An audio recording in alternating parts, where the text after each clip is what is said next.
Take advantage of the day. When you get an opportunity in this game, you make a play. The playmakers on three. 1, 2, 3. Touchdown, Kansas City! The Chiefs are right in the thick of it, baby!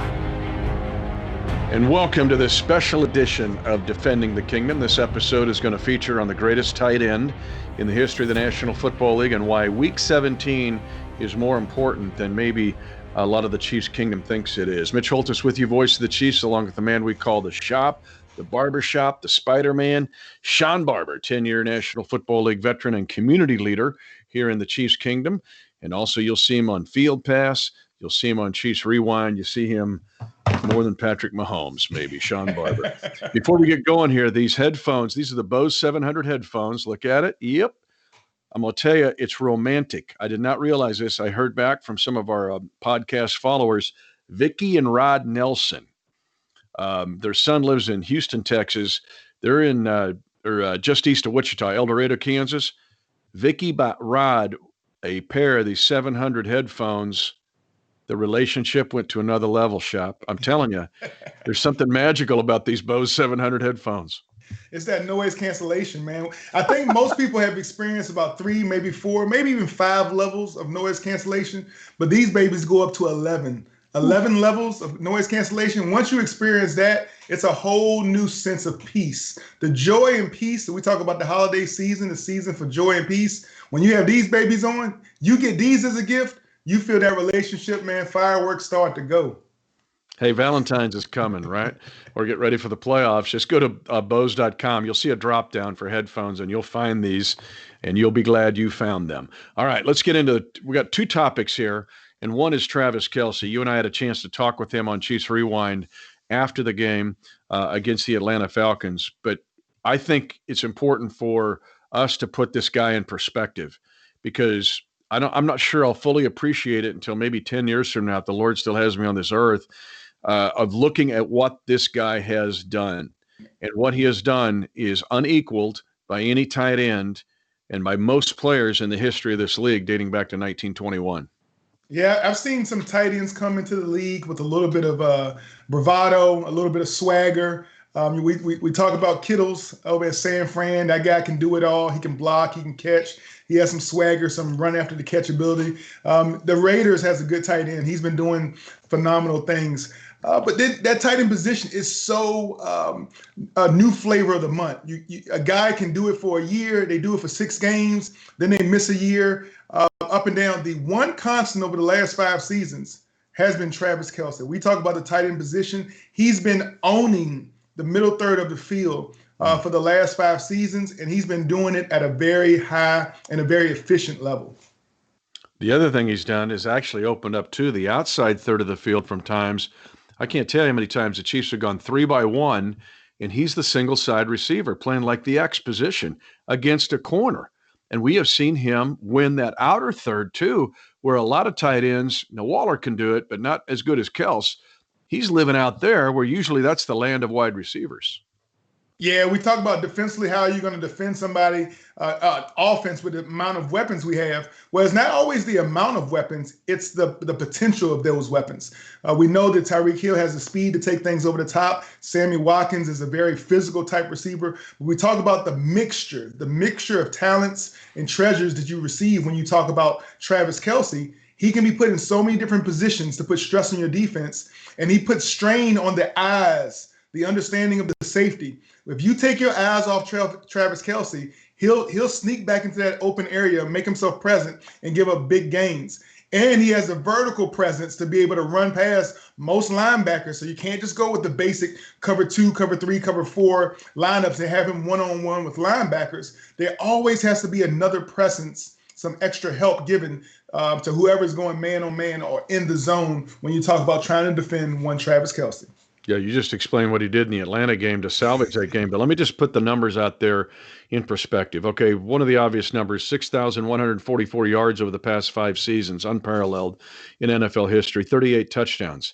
But let's take in the 2020 season into account. And these are the top 6 receivers. Take tight ends out of it. These are just human beings that have caught 100 passes. Let me just go down the line. Stephon Diggs is having a phenomenal year for Buffalo, 120 catches. But at 120 catches, 12.2 a catch. Number 2, D-Hop, DeAndre Hopkins of the Arizona Cardinals, 111 catches, 12.4 a catch. 3, Devontae Adams of Green Bay, having a phenomenal year, 109 catches, 12.2. Travis Kelce, a tight end, is next. 105 catches at 13.5 a catch, ahead of Keenan Allen of the Chargers, 100 catches, 9.9 a catch, and Allen Robinson of the Bears, 100 catches, 12.1 a catch.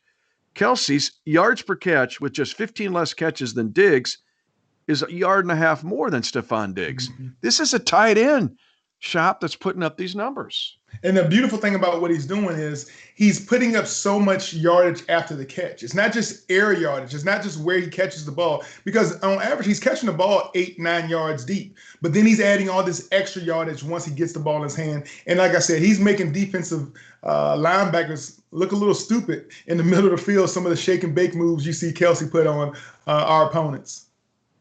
All right, here's another thing. You mentioned yards after catch. I'm glad you mentioned it, because number 1 in the league right now is Alvin Kamara. Okay. We know what a beast he is for the New Orleans Saints. 742 yards after the catch. And running backs usually lead this category, because you throw them at 5 yards and they run for 15, and they get 15 yak yards.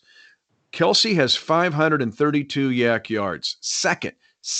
He's ahead of all those other dudes that I mentioned that are having incredible years. He's second. This is a tight end that's doing this. We haven't seen this before in the history of the league.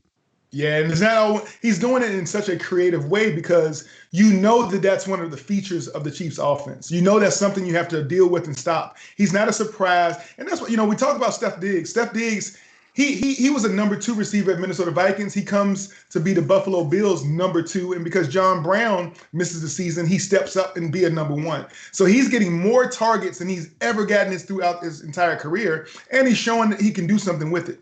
Kelce is not receiving any more targets than he has in his previous years. He's been one of the most efficient, consistent tight ends. I think in an average game, he's receiving 10 or 11 targets, and he's coming up with 8 catches. Most wide receivers that are in this conversation are in the 15 to 16 targeted range. They're getting targeted almost twice as much as Kelce and still putting up the same yards. And that's what allows other receivers in our offense, including our running backs, to still stay very productive in our passing game. I can go through more and more stats, but here's what's impressed me about Kelce over the past 2 years in specific. One is his work ethic. That throttle has stayed open. He has fought through some minor injuries. He's been beat up, and he just keeps right on going. But to me, it's the plays he makes at the timing in which he makes it. The Atlanta game's perfect. Mm-hmm. He makes the 2 biggest plays when the Chiefs needed it the most. They were running out of oxygen, and he gave them oxygen. To me, if you want to call Patrick Mahomes Steph Curry in the Golden State glory days, then this is Klay Thompson. Yeah. Okay? This is the dude hitting the big shot to win Game 7. And that's what Kelce's doing. And you can tell me, you played this game for 10 years, how unique it is when you get a player that does the biggest things at the biggest moments. Well, I think the question everybody has is, what is the one factor in the Kansas City Chiefs offense that defenses have to worry about? What really manipulates other teams and what they do? It's unfortunate. It's not Cheetah. Cheetah's speed. Everybody has a receiver that can take the top off. Everybody has a 4-4 receiver that can just run down the field and do things to draw the safety's eyes, draw coverage away on the outside edges. The way you can affect a running game using the tight end position, his shifts and motions, where he engages, where he blocks, where he releases, how he blocks before he releases, all the different techniques and ways Kelce gets out into a route have made it so that the linebacker, the defensive end, and the safety at some point in every play has to relate or have eyes on Kelce. And when you put eyes on Kelce, it takes your eyes off of your running gap. It takes your eyes off of where the running back is releasing to. When we talk about Bell and Williams and Clyde Allaire, where these guys are now being released into the defense. And then it sucks your secondary up to allow a secondary window of in routes by Sammy Watkins, DeMarcus Robinson, and Tyreek Hill. He has such an effect on. It's almost like the moon having an effect on the waves. When you talk about, evolving and being a solar body, What Kelsey does to affect our entire passing game is something that if Pat Mahomes had to break down the one factor that affects the other team's passing distribution, zone drops, man coverage, matchups, man to man, I think he would have to say it's Travis Kelce, because he's unguardable in man and he's unfindable in zone. Well, he's at the high tide, to use your moon and the waves. You and I had a chance to talk to him after the Atlanta game, and we talked to him about making the key play at the key time. You can't fall astray, man. You got to stay locked in. You got to stay positive. You got to keep bringing energy. When adversity hits, there's so many different emotions, so many different things that can go through your mind. You could lack confidence. You can go through denial. You can there's so many things, and I've learned this over the course of my career that when adversity hits, being just yourself is always good enough, and not trying to do too much. And there was a game earlier in the year when I talked about it and I took blame for it, and it probably was a bit much, whatever it was, against the Raiders, when I tried to do more than what I'm capable of doing. And I tried to do more than what this offense was capable of doing. And you look at the loss record and it's the only one on the board. But coming through when the team needs you the most is just trying to be yourself and being confident in our ability as an offense and our ability as a football team. And I just I follow the lead. Big Red is when adversity hits, he's the most calm, cool, collected guy on the sideline, and that goes right down to 1-5. 1-5 is always ready to go when it comes down to the nitty gritty, and he plays his best, and all of our level of game just as a group just goes up, and it's a lot of fun. But we also take a lot of pride and work our tails off for those moments. To me, Kels, when you just hear these answers, how different is this dude than when he was 8 years ago coming into the league, even just 3 years ago? This guy, like Tyreek, has grown, just not on the field, but off the field. Man, his leadership, his understanding about how to actually evolve in the NFL, it takes more than just talent. You have to be so humble to be able to look at yourself on film and understand the finer details of the position, how you affect the opponent, and how you also affect your own team. Whether it's body position, his body language, being a leader in and out the huddle, encouraging others when they make catches, and then not hanging your head down when you miss one. When there is a mistake, when there is a drop pass or a route that was run short or a little bit off, when you and Pat are a little bit off. All of those things have evolved to the position and the player we see now that is definitely, in my eyes, hey, we can start throwing those stats out the window. Just watch the All-22. It's very clear how effective and how powerful a force Zeus, a.k.a. Travis Kelce, is on the field. But now we see his mindset and how humble he is about all the hard work, giving credit to everybody else except his own self. That is the real way I think that he has evolved his game and become the Offensive Player of the Year in 2020. I love what you asked him after the game, and we're going to hear it here. You know, I've covered this league 27 years. But some of the best conversations is when I back up and I watch a former player with a current player, because you have an understanding of it. And when you talked about him kind of redefining the position, I mean, his eyes lit up, not for his own good, but it kind of just, it got activated his brain and his heart, and listened, because he pays a lot of homage to those who have put him in this position. Oh, yeah, and I was just actually just referring to, like, when Tony Gonzalez entered the league, you know, the whole basketball player being able to post up people at the tight end position, always being open, always being an outlet on third down. He led the way for Jimmy Graham. He led the way for Algie Crumple. He led the way for Hunter Henry. There's been a wave of tight ends that have been this basketball body, 6'6", 6'5", that can post you up, but they didn't have the run after the catch. They didn't have the downfield presence. And when Kelce has entered the scene over the last 5 years, he's let everybody see a tight end just doesn't run 7 routes. They just don't run pump routes. They just don't run wide options.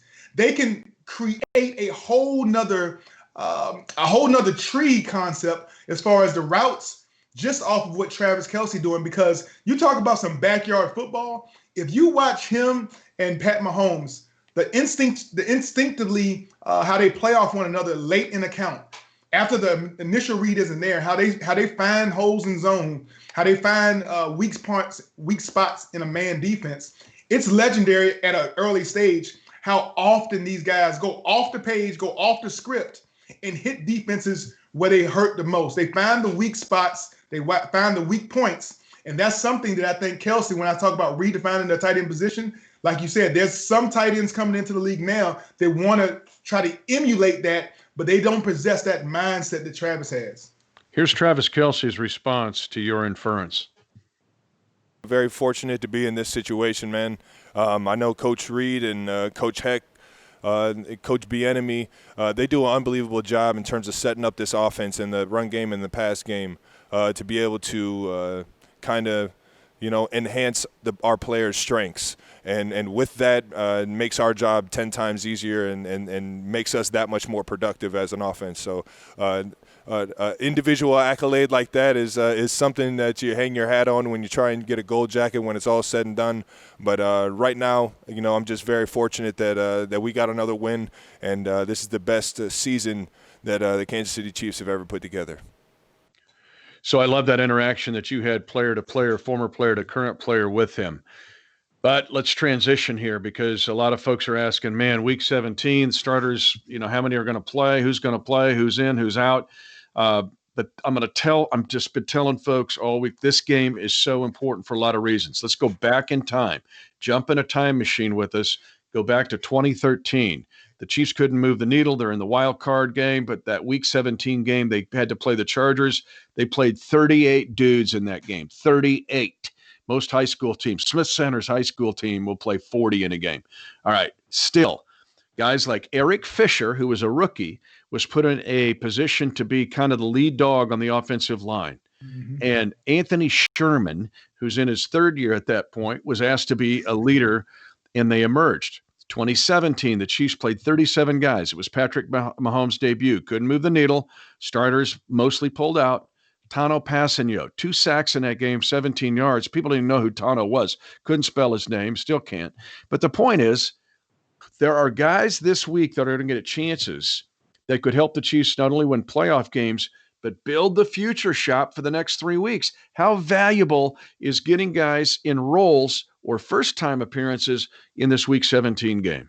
Man, I think an opportunity like this in Week 17, when you've already locked in your position, we already know the postseason is there. We know when we're going to play. This game doesn't move you up or back. It allows your depth. It allows your young guys to get playing film. Do you know how much value it adds to the back end of the roster? Going into every season, you have to make such critical decisions on if this young guy going into year 2 and going into year 3, do you think he can handle being a full-time starter? Can he handle the regular package? Can he handle the nickel? Is he able to make plays? Most organizations have to just roll the dice. It's a crapshoot. They just have to either trust their instincts, trust what they see in practice, and gamble on almost half the roster spots because it's such a great turnover in the league. We have an opportunity to take the back end of our roster, not the starting 11, the starting 22, but the other 30 players, get them out on the field and see some significant end of the year plays against a good opponent, not an opponent that's laid down, not a Jets team, not a team with just a few wins. This Chargers team is being led by one of the up-and-coming quarterbacks. This defense has playmakers all. You're going to go against some high-level talent, and we're going to see, can our back-end guys be ready to step up and fill up when they're asked to promote and be full-time starters? Because the evolution of being a great team, other teams want your players. There's going to be teams that offer guys multi-million-dollar contracts that our organization cannot afford to keep under the salary cap. And when those guys go away and get drawn away, we know exactly what is filling into those roles because we've seen those guys for almost now 2 weeks fill into some quality playing time. And so that should make us such impact on our evaluation, understanding of what is needed in the offseason, and what is needed through the draft. So this is a phenomenal chance, not just for the young guys to get some snaps, but for our entire organization, our scouts, our general manager to see, hey, what do we really have when we open the cupboard? Yeah, it makes it even more important because they didn't have a preseason this year. But that being said, as much as we're wearing these Bose 700 headphones with 11 levels of noise cancellation, or this shirt says touchdown, Kansas City, it's as assured that Andy Reid wants to win this game badly. Okay, that missed 41-yard field goal by Suckup hurt in 2013. Didn't move the needle for the Chiefs. Put the Chargers in the playoffs, but that was he wasn't fond of that game. But he was fond of 2017 because in the same circumstance, the Chiefs won that game against a division opponent. They're going to go all out to try to win this game. They are not throwing this game away at all.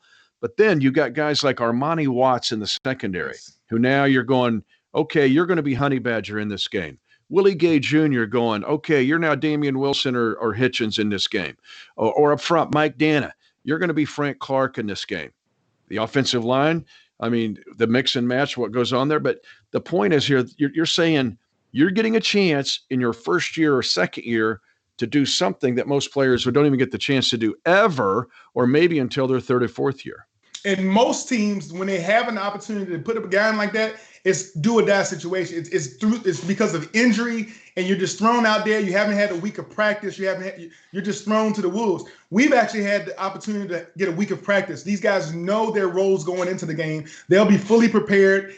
You'll see a very fundamentally sound game plan on both sides of the ball that allows guys to go play football. Be instinctive, react to what you see, go play fast, no hesitation. Andy has been very consistent on this one thing. He's always told guys, let your personality show. If you're a playmaker, if you can make plays, if you can play at a high level, never use any excuse about somebody in front of you or playing time. When you're giving the opportunity to go make plays, playmakers are ready to go make plays.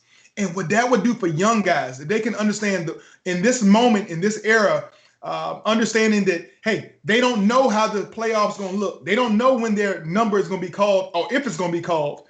The least they're going to have some playtime film to be able to go in the offseason, no matter what happens, who comes, who goes, who stays. Every team has turnover. When we turn this thing over, the organizational value of these guys you see on the field in Week 17 for the Chiefs is going to go through the roof because they're going to be part of a championship team. They know championship swagger. They know how we practice and play. And every team wants a little piece of that, especially if you look at Week 17 and the guys out there making plays. Final thing, I found it fascinating because Nate Wetmore, the audio engineer for the Chiefs Radio Network, after Neiman came out, because he's wearing the green dot, right? You get the one green dot on defense. He's like, now who's going to wear the green dot? I go, that's a really good question, because you're down to Willie Gay Jr., who hadn't played, 25% of the defensive snaps, Darius Harris, who hadn't played at all defensively, some special teams, and Omari Cobb wearing 59. People are going, who's 59? Did we get Shot back? Is Shot back here? Was Donnie Edwards on the field? No, that's Omari Cobb. Who's Omari Cobb? I don't know. Just watch him play. Darius Harris was wearing the green dot. I said that was like the flight attendant or the guy loading your bags on the bottom of the plane, flying the plane. Exactly. I mean, but what a great opportunity for Darius Harris to be there in the real life. You're going to wear the green dot, and it wasn't the second half of a fourth preseason game. This was on to win a bye in the AFC. In a tight game, all the chips have been pushed in. Everybody's expected to go out there and make plays. There is no excuses. Nobody wants to hear about how young you are, how raw you are, how green, all these different terms for young players. You've been around long enough to know how we do things. You know the communication, how we communicate, how we change things, how we adjust on defense. Go out there, line up, and go play football. What we do not have on this organization, we don't have any robots. We don't have any guys that tighten up in the moment. We have guys that play loose with swagger, and they understand, hey, this play for the moment. Play your butts off. Every time we go out on offense, it's to go score. Every time we go out on defense, it's to prevent the other team. And every time we go out there on special teams, it's to make a big play. Those are the constants in our organization, and I love that. And I think our team loves that. And that's why free agents love to come here, because you're encouraged to go play.